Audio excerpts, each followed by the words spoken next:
And I'm going, if he playing, why they do this? But I don't. I'm just going along with it. Whatever they wanted me, I was answering their questions. And they said, "Who lives here?" I said, "There's another bungalow. It's a pretty big bungalow I had, and it was his daughter Arnell." And then someone's questioning her, and that was it. And they thought this guy was I think at that time they're just going, "Who's this Kato guy?" And my car is parked on the street, and a few people have told the story too. It's I had a casting business with a great actor from General Hospital named Grant Kramer. Grant and I had a business, so I'd be on the set a lot, and I had to drive to destinations. But I kept a mannequin head in my car, and they seen this mannequin, and why does this guy have a head in his car? And that was my carpool lane that I would prop up in a coat. And I used to just drive in the carpool lane because I found that out later from Tom Lang, the lead detective. He's like, I have to ask you afterward. He goes, why do you have that mannequin head in your car? All of us were wondering, what's this mannequin head? I said, well, don't arrest me, but I was in the carpool lane many times to drive to my locations. It's actually a really good idea. It was a great idea. I'm still going to do it. This is like something everybody should do. Do you still have that mannequin head? I do. I do have that mannequin head. I still have the house guest key. I still have many things to a house guest that the house is knocked down, but I have that key. So when did you realize? You know what I mean? They're questioning you. Right. Because like that's the thing. Like, you know, it's not your reality until it is, right? So of course you're not going to say no to detectives, but when does it set in like, this is serious? Well, it was pretty serious when they brought us into the other home, and I heard we still didn't know what was going on. They didn't tell us anything. They're just asking us questions about our night. Everything we did in the night. So we still don't know what's up until I heard that Tom Lang, the detective, they don't like making phone calls to the parents. And I heard him on the phone talking to Nicole Simpson's parents, Nicole Brown Simpson, and saying that your daughter's been killed. And then I knew. So they thought it was, you know, I think they said killed, not murdered, but we knew at that time it was already serious. Then it went into that, wow, this is really serious. And then they, after the questioning, they led me out the front door. And the creepy moment was when the detectives were walking me out the door, and they said, watch out for those blood stains. And I looked down on the floor, and there were droplets of blood. And I was like, oh my God, this is really intense. And then I was at the police station for many hours, just in a room a little bit smaller than this, where we're doing our podcast. So, like, did you know right away, like, okay, you know, because look, you're living your life. Like you said, you had a whole life in LA before this. Yeah, and I'm a joke. I was a joke. I just this very guy who's gregarious, and I love people, fun, and then all of a sudden I'm always about the light, like fun light, and then the dark cloud. It was just dark. Like, okay, this is real. Let's see what's going to happen. It's real. And then when does it set in, like, you know, I can't just go on with my life tomorrow. Like, I am actually a big part of this, right? Because you know, you figure I'm helping out, right? You want to help. Well, I didn't know. I would never, ever in my life have been in a courtroom. I didn't have a parking ticket. I didn't know what it was going to lead to. I wasn't thinking about a trial. I wasn't thinking about anything.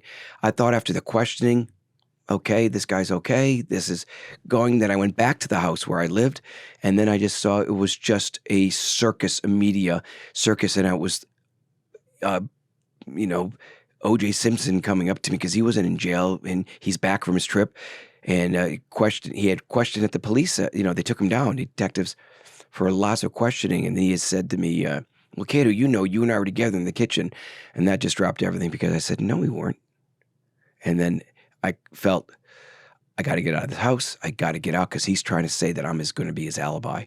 I just felt it. So I got out of the house almost immediately. Like in that day, found a place to go. Some buddies of mine.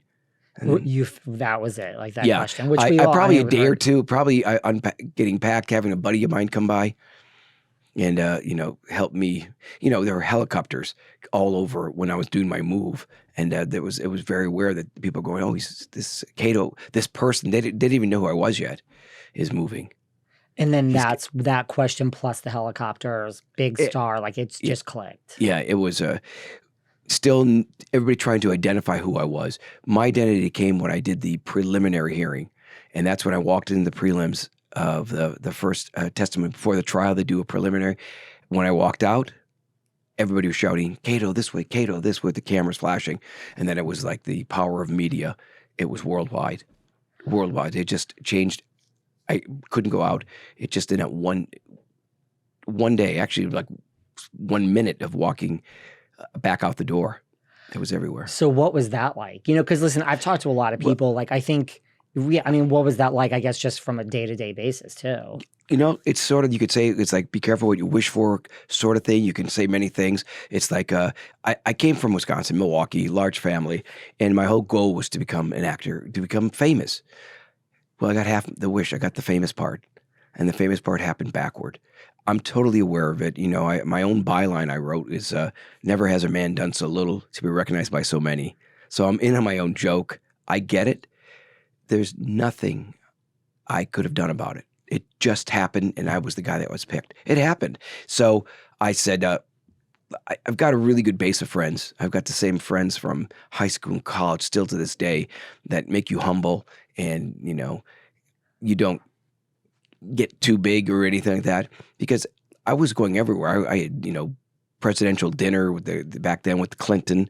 Larry King, you know, takes me as his guest, and I was meeting, at that time it was the big people in the 90s were Larry King, Barbara Walters, Diane Sawyer, Oprah. I was doing all these events and going everywhere. So when the hate started coming, I wasn't used to that, because I did all the sports in high school. I was the prom king. Blah, blah, blah. This is a joke. I'm supposed to say I was homeschooled, but I won't use that joke. You were popular. We get it. So I did all these things. And then when I felt hate, I was destroyed inside. I became this extrovert, became an introvert. I mean, people wanted to just fight. People would spit. I was at a concert. I was invited to this David Bowie concert, the late David Bowie. And the next thing you know, I'm standing up, and then these people behind me put their suckers and lollipops in my hair. I mean, stuck them in there and ran away. I mean, I got 3 in my head because I had the longer hair. I'm going, are you kidding me? And I had a car, the convertible car at that time, and someone came right up and just did a big spit in my face. So I was going, this is really straight, because it was in L.A., probably everywhere, but in L.A., it was really heated because people pick sides. And I'm from Switzerland. I'm neutral.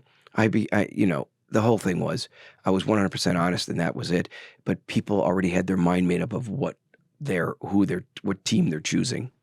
Much like social media and reality TV today, you get people that are famous overnight for, you know, being on a show for a minute, and they have love and they have hate. It's the same thing. Oh, and completely. They have fame. Yeah. Larry King labeled me as the first reality star ever. And to some people, I was a soap opera character. But to me, it was me, real. I wasn't some character that it was written in a, you know, like a trial show. Well, that's the thing. I mean, this is like, you know, 1995. So like there was no Survivor, there was no Real Housewives. Like, it really was real world. Yeah. And a little bit the challenge was starting. This really was, to me, the first